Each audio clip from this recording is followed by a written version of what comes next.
My name is Dave Bowden, the news editor here at Ballotpedia. Labor Day weekend, the unofficial end of summer here in the US, starts tomorrow, which means we are 2/3 of the way through 2019. That also puts us a little over 2 months away from the November 2019 elections and less than 6 months from the first presidential nominating contests of the 2020 cycle. All of this means it's a great time to check in on the presidential race and see how things are shaping up. Since our last webinar in April, we've had some candidates get into the race for both parties, and we've had some Democratic candidates end their campaigns. And we've also had 2 sets of debates with more on the way, and polls along with lots and lots of campaigning and fundraising. Today we'll be talking about where the race stands at the end of August, and to help me do that is Emily Aubert, a staff writer on our marquee team here at Ballotpedia. Emily is the primary writer for our daily presidential news briefing newsletter, which comes out every weekday, as well as our new weekly presidential news briefing newsletter.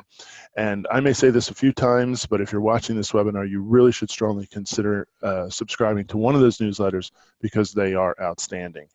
Emily, thanks for taking the time to talk with me today. Happy to be here.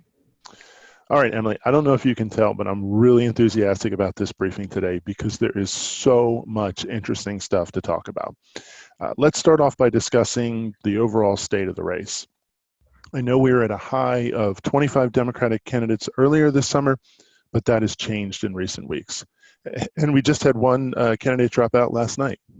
That's right, Dave. We are up to 5 Democratic candidates who have suspended their presidential campaigns this month. Kirsten Gillibrand is the latest. She announced just last night that she was ending her campaign, which had been focused on reproductive issues, universal child care, and paid leave.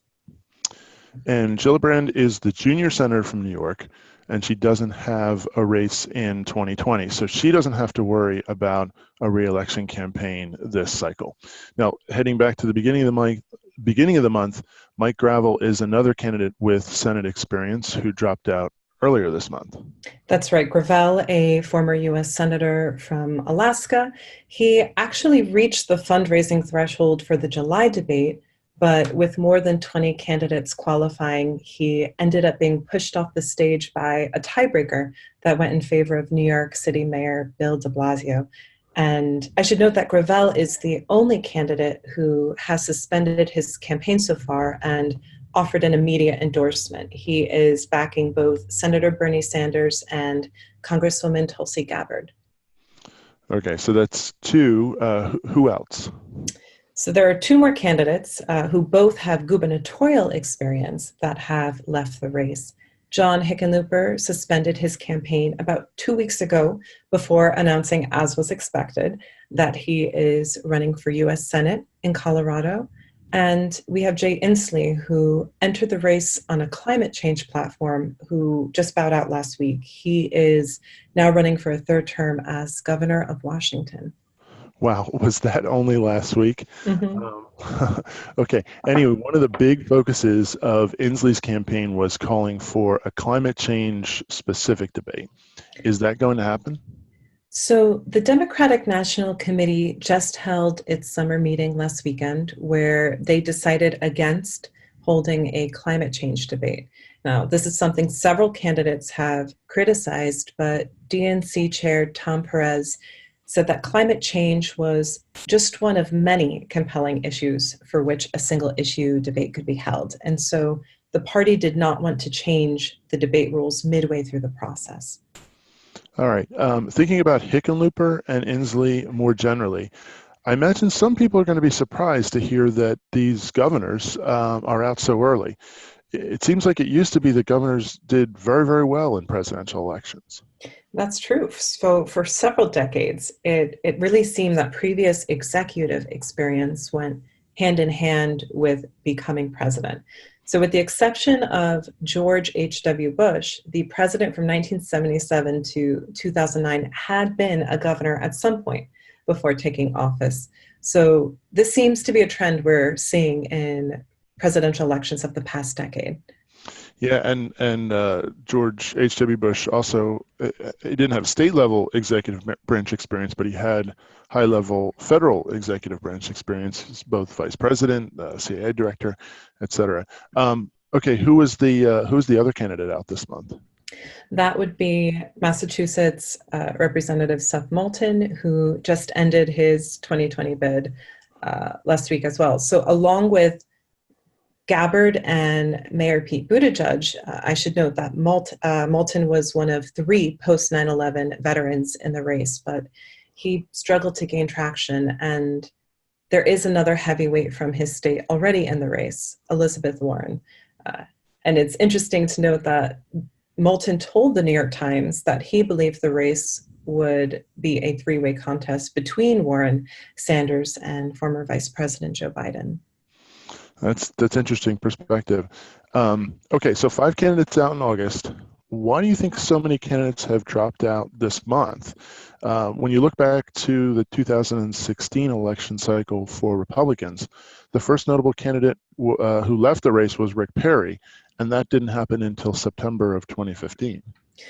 Well, for one, as large as the Republican field was in 2016, the Democratic field today is even larger. That means everything is more competitive, whether it's access to donors or the ability to hire top staffers with the experience and knowledge to help launch a national campaign, or even just competing for media exposure.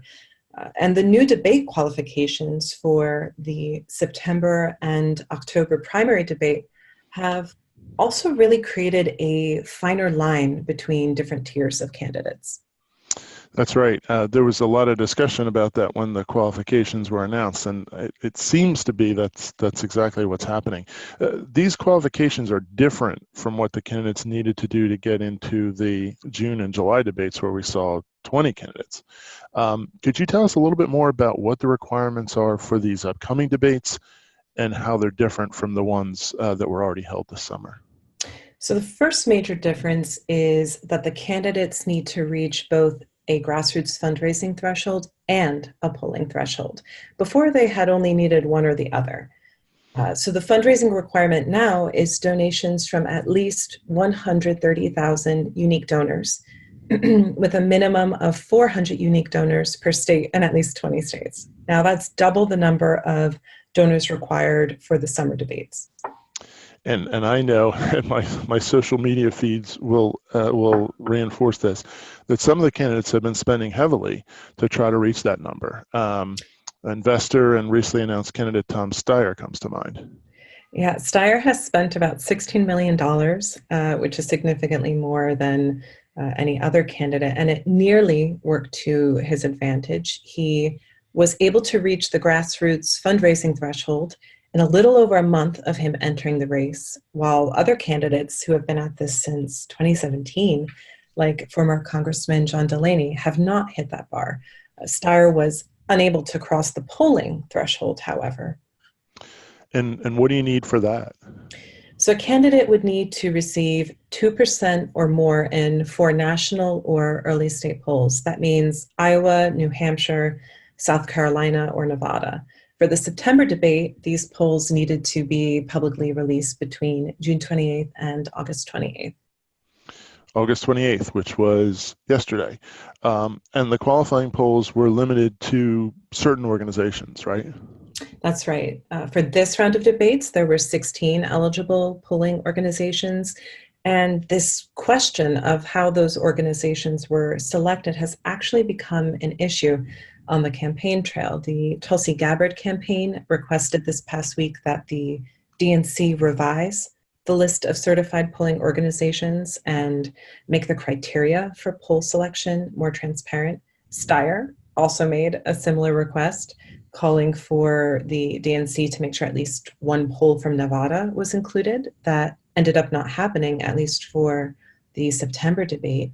And just yesterday, Michael Bennett's campaign advisor, Craig Hughes, sent a letter to the DNC asking a series of questions about the debate criteria, including why some polling organizations which had been included for the June and July debates were now being excluded. Yeah, this is a very, very hot topic, I know. Um, None of these candidates that you mentioned ended up qualifying for this upcoming September debate, right? No, they didn't. 10 candidates ended up qualifying, which first off means that the debate will take place over one night instead of two, which is what we saw in the June and July debates. And the candidates who qualified are Joe Biden, Cory Booker, Pete Buttigieg, Julian Castro, Kamala Harris, Amy Klobuchar, Beto O'Rourke, Bernie Sanders, Elizabeth Warren, and Andrew Yang. And so we'll see them all on the same stage, September 12th in Houston, Texas. And ABC News and Univision are bringing us that debate from Texas Southern University. All right. And speaking of the debate next month, we launched an unscientific poll for any of the respondents to know who they think, who they think should be on the debate stage in September who didn't qualify. So that's something you can do while you're listening. Do other candidates have a shot at qualifying now for the next debate in October? Possibly. So Steyer, Gabbard, and one more candidate we haven't yet discussed, author Marianne Williamson, have all reached the fundraising threshold already, but not the polling threshold. Steyer needs one more poll, Gabbard needs two, and Williamson needs three. Yeah, I know there was a lot of debate and a lot of anxious moments this week as a couple more polls came out. I think that'll probably be replicated. What about the other 7 candidates? So those 7 candidates, that would be Michael Bennet, Bill de Blasio, Steve Bullock, John Delaney, Wayne Messam, Tim Ryan, and Joe Sestak. They will have a few more weeks to try and reach those same thresholds that were used in September to qualify for the October debate. And the 10 candidates who did make the stage in September have already qualified for the October debate as well. Interesting. So we could have a case where we only have 10 candidates in September over one night, but more than 10 in October, and then we'd go back to the 2-night format. Exactly. Awesome. Besides the polls and fundraising, which I believe the next fundraising deadline is October 15th for the third quarter reporting, how else can we get a sense for where the candidates stand? Well, here at Ballotpedia, we've started to track page view statistics in the 2020 election, which can indicate readers' relative interest in a certain candidate. For example, before Donald Trump and Alexandria Ocasio-Cortez won their respective elections, they were leading in page views on our site. And have you noticed any trends from this page view tracking? So Andrew Yang has had the most page views for the past 2 weeks of any Democratic candidate. And for lifetime page views, Pete Buttigieg leads, followed by Yang, and then Kamala Harris. It's important to remember that visiting a page is not an endorsement of a candidate, but readers do come to a campaign page because they think the candidate is worth knowing more about. Yeah, that's something really, really interesting that we've been doing here at Ballotpedia. And it's not just the Democratic primary that we're watching, but also the Republican primary where we've seen some movement. Bill Weld isn't alone in challenging President Trump anymore. That's right. Former Illinois Representative Joe Walsh just entered the race Sunday. And a little background about him. He served one term in Congress from 2011 to 2013 after winning an extremely close election decided by less than 300 votes. And I would say he sees himself as the conservative choice in this race. He wrote a New York Times op-ed right before announcing his candidacy that Weld was challenging Trump from the center and that there needed to be a challenger from the right. So that seems to be how Walsh is framing his run against the president. And of course, there's been some rumblings. I've heard some rumblings about other possible candidates, former Arizona Senator Jeff Flake, Mark Sanford, John Kasich. How likely is it that there will be, a fourth or fifth Republican candidate? It's possible, but the historical reality is that the last time an incumbent lost his party's nomination was more than a century ago. So challenging a presidential incumbent is a tough call. Now, Flake, Sanford, and Kasich Those former elected officials you mentioned have all been critical of Trump and have been discussed as possible contenders, but most of them are not suggesting that they will enter the race. All right, do you have any kind of current news about each of them? Yeah, so Flake has said that he's been fielding an increased number of recruitment phone calls from Republican donors interested in an alternative to Trump, but he has also reiterated that he has no intention of running for president. Kasich, who, as you remember, ran against Trump in 2016, is heading to New Hampshire in September. And of course, when political observers see someone heading to an early voting state, there's always speculation about their intentions. But Kasich has said that the trip is going to be about civility and discourse in politics. Now, Sanford, on the other hand, has been much more open about a potential run, releasing several digital videos about the federal deficit and calling for the GOP to have a frank discussion about its fiscal policies. He said he would make a decision around Labor Day. So we can expect an announcement from him any day now. Well, that's going to keep more than a few people close to their phones and close to their news sites over the Labor Day weekend, obviously. All right, let's change gears. We've been talking about candidates and candidate fields. You mentioned New Hampshire as an early state, the importance of early states. We're about 22 weeks out from the first nominating event that happens in Iowa. What do we need to know? Well, we just saw nearly the entire Democratic field converge in Iowa for the annual state fair this month. They know how important that state is. There's a saying that there are 3 tickets out of Iowa, meaning you really need to place first, second, or third in the state. The reason this saying exists is that since 1976, only one candidate has finished outside of the top 3 in Iowa and went on to win his party's nomination, and that was John McCain in 2008.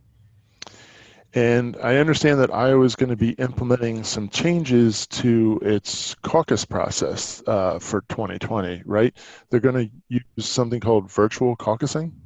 That's right. Iowa and also Nevada have proposed virtual caucuses to make the caucus process more accessible to voters. And they expected to have their systems approved by the DNC last weekend, but that didn't happen. Security experts found some vulnerabilities in the teleconferencing system of the DNC, as well as the networks of the Iowa and Nevada Democratic parties, leaving party officials concerned about the feasibility and security of using teleconferencing as one virtual caucus option. Now, state party officials have defended their virtual caucus system, saying those vulnerabilities were detected in a teleconferencing system that was not comparable to theirs. But we know this is something that voters are interested in. A recent CNN Des Moines Register poll found that 28% of likely Iowa voters plan to use the virtual option. So final approval on virtual caucusing is something to watch for in the coming weeks. That's very, very interesting, and it could have a significant impact.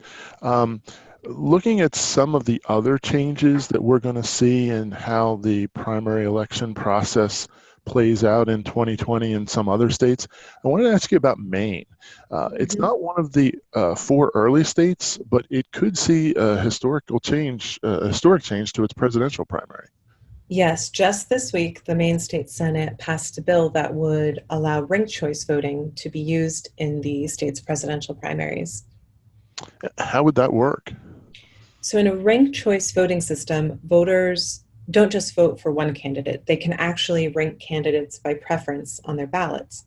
So if no candidate wins outright, which would require majority of the first preference votes, the candidate with the fewest first preference votes is eliminated, and the second choice on those ballots moves up.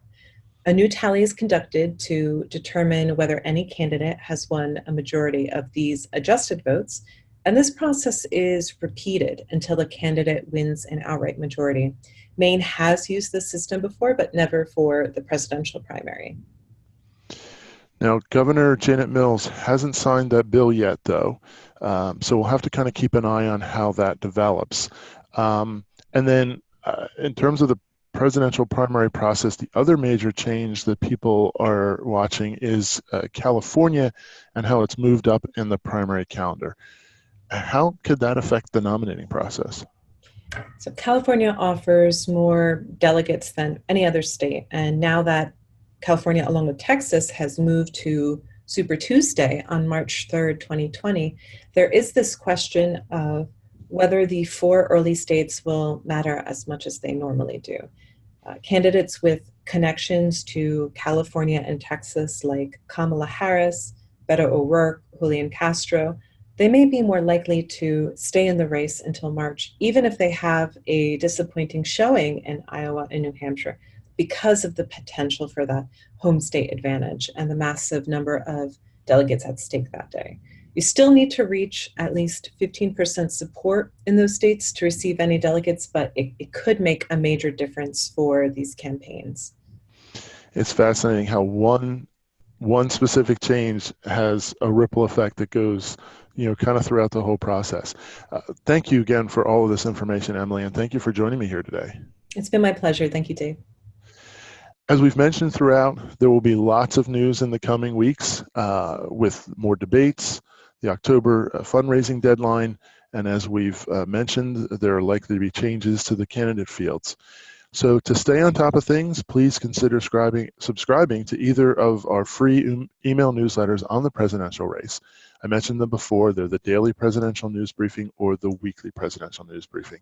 They really are fantastic. And of course, please continue to visit Ballotpedia.org for updates on the 2020 races, which are also starting to heat up at the congressional level. And there's also the 2019 elections coming up, as well as all the other significant political stories.